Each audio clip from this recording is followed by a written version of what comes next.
Leadership is not a rank. Leadership is not a position. Leadership is a decision. Leadership is a choice. It has nothing to do with your position in the organization. If you decide to look after the person to the left of you and look after the person to the right of you, you have become a leader. Sometimes you're the problem. We've seen this happen all too recently with our new men of science and empirical studiers and these men of finance who are smarter than the rest of us until the thing collapsed. And they blamed everything else except themselves. And my point is take accountability for your actions. You can take all the credit in the world for the things that you do right, as long as you also take responsibility for the things you do wrong. It must be a balanced equation. You don't get it one way and not the other. You get to take credit when you also take accountability. You want to be an elite warrior. It's not about how tough you are. It's not about how smart you are. It's not about how fast you are. If you want to be an elite warrior, you better get really, really good at helping the person to the left of you and helping the person to the right of you. Because that's how people advance in the world. The world is too dangerous and the world is too difficult for you to think that you can do these things alone. If you find your spark, I commend you. Now, who are you going to ask for help, and when are you going to accept help when it's offered? Learn that skill. Learn by practicing helping each other. It'll be the single most valuable thing you ever learn in your entire life. To accept help when it's offered and to ask for it when you know that you can't do it. The amazing thing is when you learn to ask for help, you'll discover that there are people all around you who've always wanted to help you. They just didn't think you needed it because you kept pretending that you had everything under control. And the minute you say, I don't know what I'm doing, I'm stuck, I'm scared, I don't think I can do this, you will find that lots of people who love you will rush in and take care of you. But that'll only happen if you learn to take care of them first. You will be told your whole life that you need to learn to listen. I would say that you need to learn to be the last to speak. I see it in boardrooms every day of the week. Even people who consider themselves good leaders, who may actually be decent leaders, will walk into a room and say, here's the problem, here's what I think, but I'm interested in your opinion, let's go around the room. It's too late. The skill to hold your opinions to yourself until everyone has spoken does two things. One, it gives everybody else the feeling that they have been heard. It gives everyone else the ability to feel that they have contributed. And two, you get the benefit of hearing what everybody else has to think before you render your opinion. The skill is really to keep your opinions to yourself. If you agree with somebody, don't nod yes. If you disagree with somebody, don't nod no. Simply sit there, take it all in, and the only thing you're allowed to do is ask questions so that you can understand what they mean and why they have the opinion that they have. You must understand from where they are speaking, why they have the opinion they have, not just what they are saying. And at the end, you will get your turn. It sounds easy, it's not. Practice being the last to speak. That's what Nelson Mandela did. Remember this.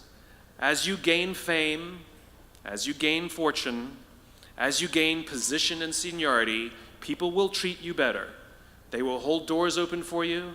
They will get you a cup of tea and coffee without you even asking. They will call you sir and ma'am, and they will give you stuff. None of that stuff is meant for you. That stuff is meant for the position you hold. It is meant for the level that you have achieved of leader or success or whatever you want to call it. But you will always deserve a styrofoam cup. Remember that. Remember that lesson of humility and gratitude. You can accept all the free stuff. You can accept all the perks. Absolutely, you can enjoy them. But just be grateful for them and know that they're not for you. I remember getting off the Acela. I took the Acela from New York to Washington, D.C., and I got off the train like everybody else, and I was walking down the platform like everyone else, and I walked past General Norty Schwartz, who used to be the chief of staff of the United States Air Force, the head of the Air Force. And here I did, see a guy in a suit schlepping his own suitcase down the platform just like me. And just a couple months ago, he was flying on private jets and he had an entourage and other people carried his luggage.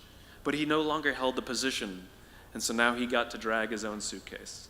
And never did it sort of remind me more that none of us deserve the perks that we get. We all deserve a styrofoam cup. Leaders only have one thing: they have followers. A follower is somebody who raises their hand and volunteers to go where you're going. They raise their hand and volunteer to go in the direction that you're pointing. And so to lead others means that you have a clear vision of a world that does not yet exist, a world that could exist. And by articulating that cause, that vision, that purpose over and over and over again, it inspires people who believe what you believe, who want to see that world built, to join, to go with you, to figure out ways, you know? And so for me, in my work, what leadership means is articulating this world in which the vast majority of us wake up every single day, inspired to go to work, and come home every single day fulfilled by the work that we do. That doesn't mean we have to like every day, you know, but we can love every day. You don't like your children every day, but you love your children every day, right? And so the more I talk about this world that does not yet exist yet, because right now the world we live in, the vast majority of people, 90% plus, don't love what they do. They may like it, but they don't love it. When I talk about this world, it inspires others who believe what I believe and want to see this world built, join up and figure out in their own way how to advance that vision so it becomes real. I despise the fact, I lament the fact, I curse the fact that so few people get to say, I love my job, as if they've won some lottery. You know, you go out with your friends and somebody says, I love my job, and everybody goes, oh my God, you're so lucky. That to me is madness. Everybody, the vast majority, should get to wake up and say, I love my job. It is a right, it is a God-given right that we should love where we work, and we should demand it. We should demand that our leaders provide an environment in which we want to come, where we want to care about each other, where we feel safe to express our vulnerabilities and our fears and our concerns, that we're open to correction and discipline and feedback, that we're not defensive because we know that it's being given to help us improve and grow, and we want to improve and grow. And in turn, we will help others improve and grow.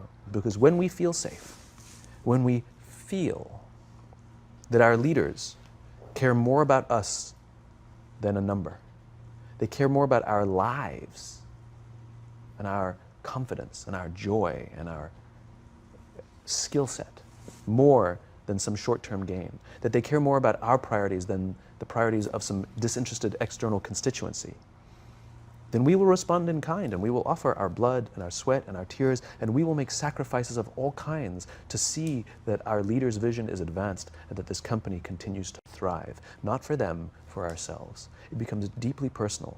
It becomes something we love contributing to. I talk about it all the time. Working hard for something we don't care about is called stress. Working hard for something we love is called passion. And I'm tired of listening to CEOs saying, we only hire passionate people. You don't even know what that means. How do you know that they're passionate for interviewing and not passionate for working? You know, every person on the planet has passion, right? We just don't all have passion for the same things. Give me something to believe in. Give me something to believe in. Give me the opportunity to contribute to something. Allow me to make mistakes and try again. And you'll have passion up the wazoo.